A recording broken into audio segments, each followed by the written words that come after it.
Archaic Records. Hey, what's up, everybody? It is Archaic Records here with you again. My name is Jamie, coming at you from Nashville, Tennessee. Here to wish you a very happy Morrissey Monday, my weekly celebration of all things Morrissey and the Smiths. And for this week's episode, we're going to go back to 1995 as we prepare to go 10 rounds with Morrissey's fifth studio album, Southpaw Grammar.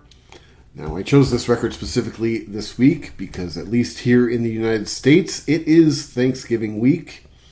And if you look at Morrissey's catalog as sort of a big family, to me, Southpaw Grammar is the guy in your family that you see once a year around the holiday.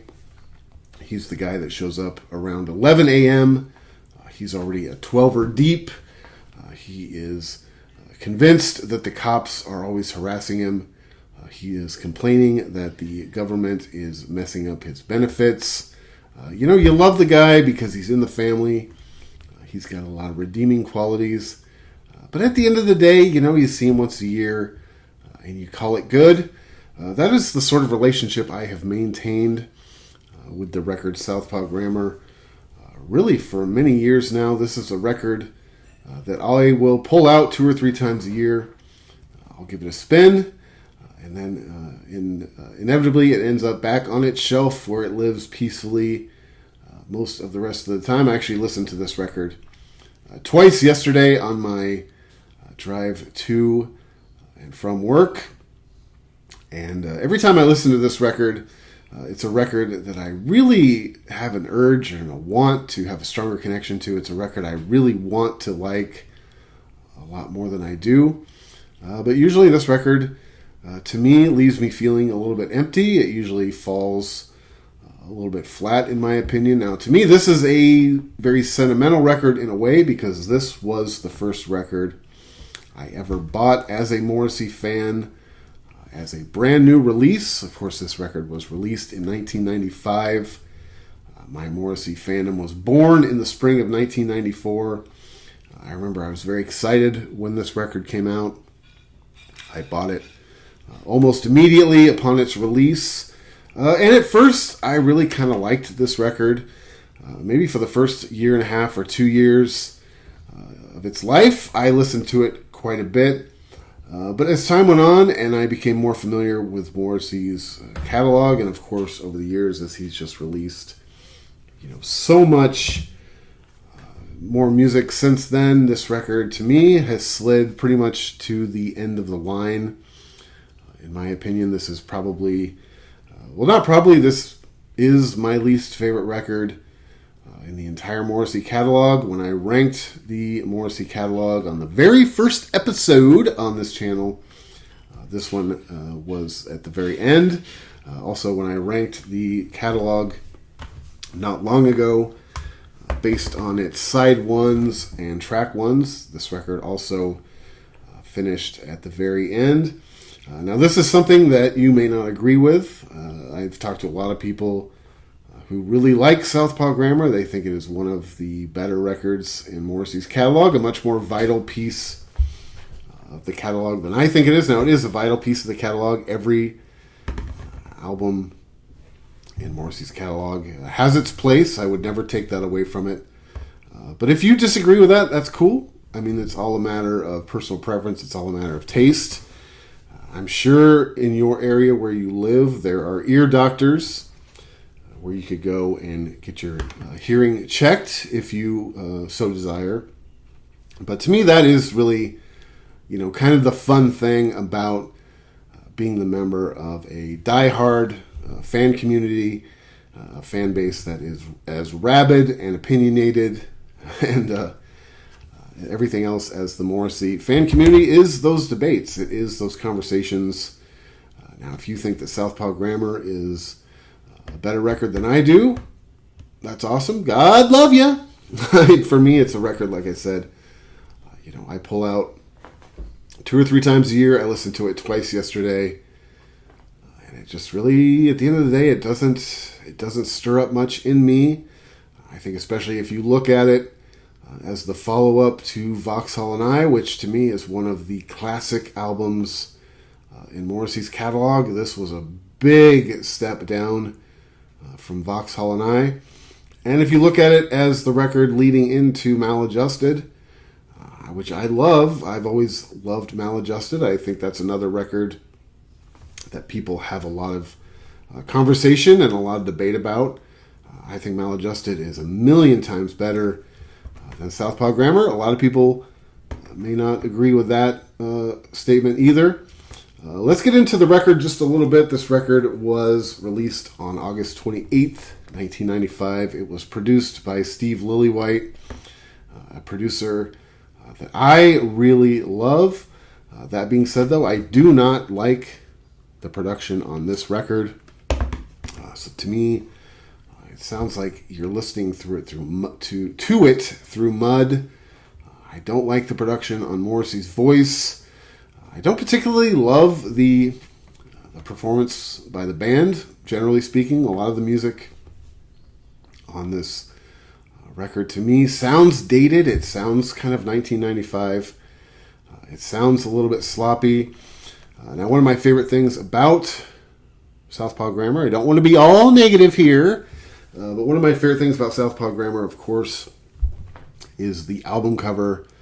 I think this is one of the best album covers in the Morrissey catalog, the solo Morrissey catalog especially. This is, to me, a throwback to sort of a Smiths style of artwork, which, of course, the Smiths, in my opinion, have the best artwork of any band in history. This is a photograph of an American boxer named Kenny Lane. This picture was taken in 1963 for an issue of Ring magazine, a boxing magazine. And if you've ever seen the full-length image, Kenny Lane is skipping rope in this image. I'm sure you've looked it up if you're watching this video. I love this album artwork. Like I said, this was a record I bought right when it came out, and I was immediately just like drawn to the artwork.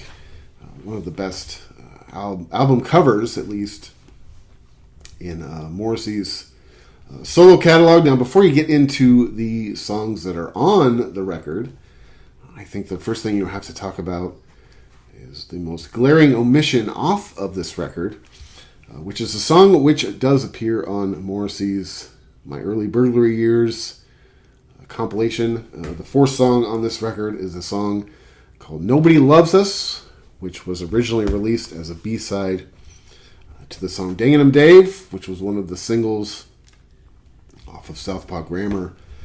And to me, it is very, very curious as to how the song Nobody Loves Us got left off of Southpaw Grammar.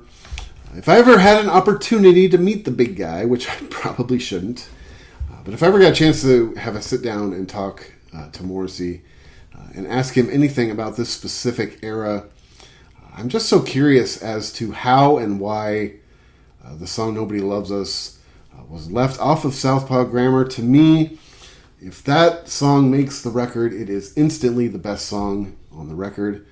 I think it instantly makes the record much better. So it's just something I've always really been curious about as to why Nobody Loves Us doesn't make the final cut of Southpaw Grammar. I mean, this record only has 8 songs on it. It's not like there wasn't, room for another song. You could have shrunk down a couple of the longer songs. Speaking of the longer songs, the album starts off, of course, with the song The Teachers Are Afraid of the Pupils, a song that I think is okay. The song, of course, famously is over 11 minutes long, which seems a little bit excessive. When you hear the song, I really like the first half of the song. I think if you sort of cut it off at that point, it's a much better song. After about the halfway point, to me, the song just kind of meanders. It kind of just sits there. It's not like there's really anything overly interesting going on. Now, I've always said this, that I'm a little bit distrustful of really long songs. Now, that's not something that's etched in stone. That isn't one of the 10 Commandments. I mean, my favorite Kraftwerk song of all time is the title track from their album Autobahn. Now, that song takes up the entire first side of that LP. But that song is like perfect in almost every way. It keeps you interested. It keeps you on the edge of your seat. To me, the song Teachers Are Afraid of the Pupils really doesn't do either of those things. And again, in Morrissey's style of music, I don't really see the need to stretch a song out that long. Now, I get it. Again, if you're doing, something really technical, if you're one of those proggy type bands like, Rush or Dream Theater, you're doing all kinds of, nonsensical bullshit inside of a song. But the song Teachers Are Afraid of the Pupils starts off good, and then it just kind of sits there for like 11 minutes. I think it's excessive. I think the song is okay, apart from that. The second song is Reader Meet Author. I really do like this song a lot. This is probably my second favorite song on the record. I really do like it. Again, I don't like the production on it. I don't like the production really on any of this record. This to me sounds like a better Morrissey song. Like I said, it's probably my second favorite song on the record. I would put this over pretty much everything else on the record. Apart from the next song, which is The Boy Racer. I love this song. I wish the production on it was a little bit better. But I love The Boy Racer. This is the best song on the record. Hands down, in my opinion. Now, I don't know how much that really accomplishes. Sometimes I feel like saying this is the best song off of Southpaw Grammar. It's like saying that you're the best player on the Oakland A's. Being the best player on the Oakland A's is great and everything, but it doesn't exactly punch your ticket to the Hall of Fame. Speaking of the Oakland A's, sad news for those of us who are Bay Areans. The Oakland A's announced officially this week they are leaving Oakland at the end of next season. To me, it's a very sad day. A's owner John Fisher sent out a very pathetic letter to fans this week. The guy couldn't even hide his grin via email. John Fisher and his disgusting little toady, Dave Cavell, are probably two of the most revolting people who have ever walked on this planet. I mean, these are guys that pedophiles don't want to live next to. But this week they finally got their wish. They are moving our beloved Oakland A's down to Las Vegas. I really feel sad for the city. I really feel sad for the fans. This was a relationship that between the team and the city that had really soured dramatically over the years, to the point to where it was probably unfixable. So, like any bad marriage, sometimes a bad marriage has to end in divorce. This is unfortunately the situation with the Oakland A's. The fans in this case are sort of the kids caught in the middle. I really feel bad for the Oakland A's fans and the city of Oakland. Oakland A's fans are just a unique animal. Really, Oaklanders are sort of a unique breed of people. I'm talking about real Oaklanders. I'm not talking about the techno bro transplants who sort of ruined the city. And I think the fact that they're moving to Las Vegas, on top of everything else, just adds a little bit of salt to the wound as far as I'm concerned. Just because, you leave a place like Oakland, which has so much heart and soul and grit. It's so genuine and authentic. This team has such a long, storied history of winning championships and just being a big piece of the fabric of the Oakland community. And you just move them to the most soulless destination in the world, America's shopping mall. I think it just adds an extra little punch to the gut. Anyway, I'll be back home in May next year, and I plan on going to my last Oakland A's game. It's a really sad thing.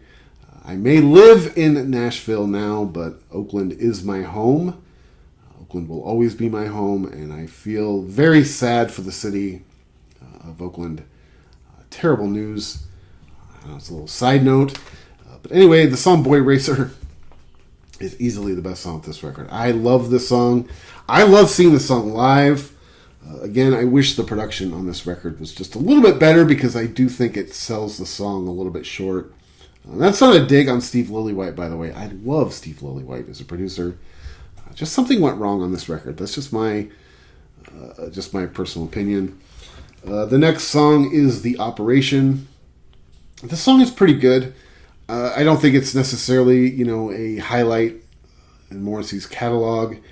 Of course, this song famously has the 2-minute drum intro by Spencer Coburn, something that I normally would sort of turn my nose up at, but I don't mind it so much. I've said this before. I'll say it again. I do think Spencer Coburn is a very underrated drummer, just in the music community in general. It's a good intro. I love anytime I've ever gotten to see Spencer Coburn live. He is such a treat to watch live. That raises the question, at least in my opinion, would you take Spencer Coburn or would you take Mike Joyce if you were starting your own band? To me, that's a tough one, but because I do love Spencer Coburn, but I'm taking Mike Joyce every time. He is my favorite drummer of all time. And yes, Andy Rourke is my favorite bassist. And yes, Johnny Marr is my favorite guitarist.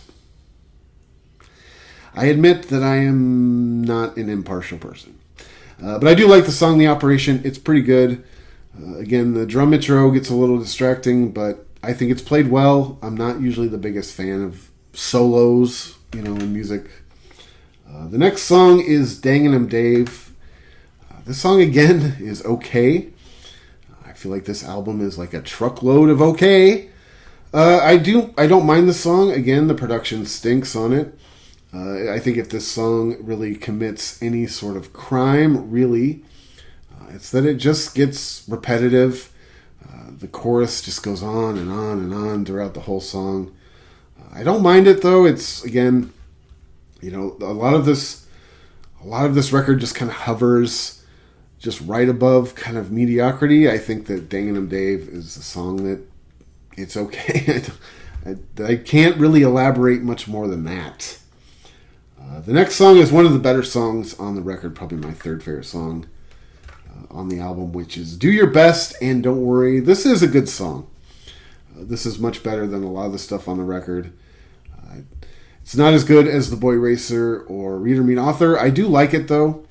I think those are the three songs to me that are sort of, the standout tracks on this record. So, in my opinion, I would take 3 of the 8 songs on this record and say that they are the better ones. And I do like Do Your Best and Don't Worry. Again, sounds repetitive. I don't like the production on this record. I listened to this album twice yesterday, and I realized that I hadn't heard the song Do Your Best and Don't Worry for a while. I like it. It's not bad. The next song is Best Friend on the Payroll. It's okay. Truckload of okay going on over here. It is not necessarily my favorite song of all time. Again, the production is spotty on this one. I think some of this record, to me, one of the issues I have with this record, to me, is some of the songwriting just really isn't up to Morrissey's usual standard. I feel like some of his vocal performance on this album is sort of not entirely fully invested. I feel like some of these songs, some of this record, he's just kind of like half interested in it. And I feel like Best Friend on the Payroll is kind of that. I feel like this is a song he wrote. Maybe he wasn't completely in love with it and he just kind of, knocked it out. The last song on the album is Southpaw. This song is another one of the 2 that are over 10 minutes long now. I would take this song, Southpaw, over The Teachers Are Afraid of the Pupils. Every day I do think that this is a better song. Again, just very excessively long. You don't need to make this song 10 minutes. Again, this is why I don't listen to Rush. There's a lot of reasons not to listen to Rush. They're Canadian, for God's sake. I'm just kidding, okay? I don't dislike Rush. They're okay. I listen to them not very often. What was it, last year, the year before? I took my wife to the theater when they redid the cinematic release of the Rush concert movie R40. Again, I'm not really a big Rush fan, but it was something to do. It was something to get out of the house, something musical. I took my wife to go see it. And if you want to watch a woman's good mood and libido evaporate right before your eyes, go have her sit in front of Geddy Lee for 2.5 hours. About 45 minutes into the movie, I looked over at her, and her corpse was sitting next to me. She was like, as we were leaving the theater, I was like, so what'd you think of that? And she's like, that was terrible. I've always found it funny, the women who pretend to love Rush. I mean, I get it. You want to keep your dude happy. I respect that. To me, it's kind of like the women who pretend to be into hockey. I don't know, maybe is that like a Canadian thing? I don't know. I don't get it. But the song Southpaw, over 10 minutes long, like I said, that's why I don't really listen to Rush. That's why I don't listen to... I mean, there's a lot of reasons not to listen to Dream Theater, too. Oh, my God. You want to talk about some bloated, not very good music. I do sort of like the song Southpaw. Like I said, it's much better than Teachers Are Afraid of People, so I will put that one sort of on the better half of this album. Again, it's over 10 minutes long, and this is one of the things about this record that I'm curious about. I was talking about how Morrissey sort of seems during parts of this album like he's maybe sort of disinterested or half interested, and I sort of get the sense some of it he's not even really in love with the songwriting. But one thing about this record I'm curious about is you've got the two songs that are over 10 minutes long, and you've got the 2-minute drum intro on the song The Operation. And to me, the album only has 8 songs on it. To me, it doesn't feel organic. It almost feels like they were purposely trying to make an album out of what they had. It reminds me when I was a kid, my mom used to do this thing where we would make a pitcher of Kool-Aid, but we wouldn't have quite enough sugar to make, 2. So my mom would say, stretch the Kool-Aid, which meant add water to the Kool-Aid to make some sort of weird, watered down, diluted version of Kool-Aid. Yes, we were trash, okay? But that's what this album reminds me of, is stretch the Kool-Aid. Stretch the Kool-Aid. Let's make an album out of these 8 songs that don't really go together, that are just kind of, an island of misfit toys.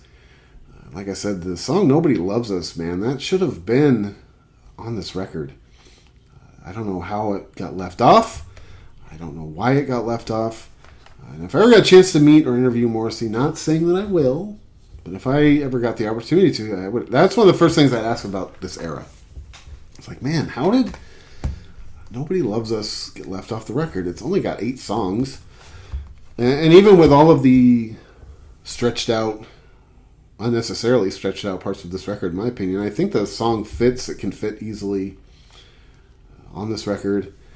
Anyway, that's my little summation of Southpaw Grammar. Man, it was really good to see you again. No, you look good. Yeah, you look good. No, she's great. She's awesome. I love her. Yeah, man, we should totally hang out more often. I know. What are we doing? Totally. We're relatives, right, man? What are we doing here? Yeah, well, next week is looking pretty hectic for me.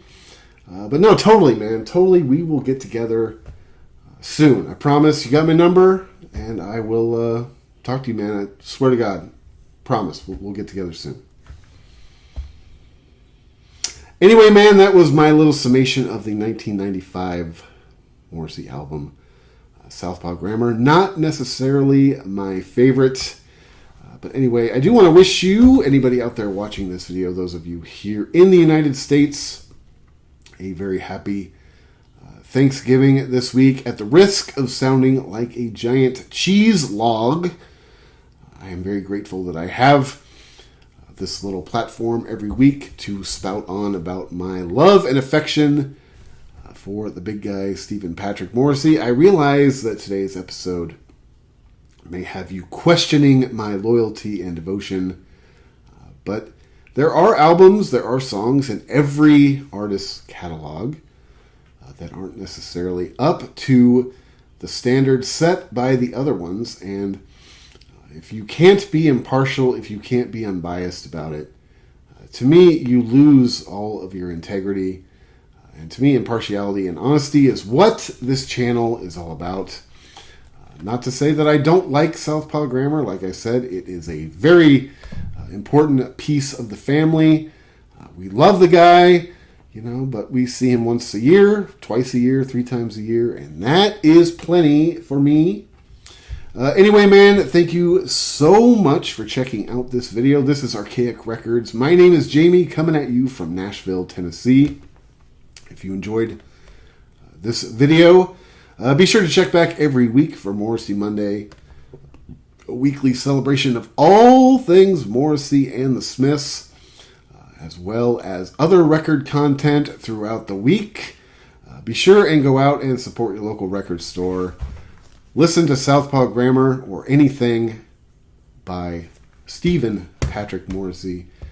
And more than anything else this week, have a happy, safe, and fun Thanksgiving.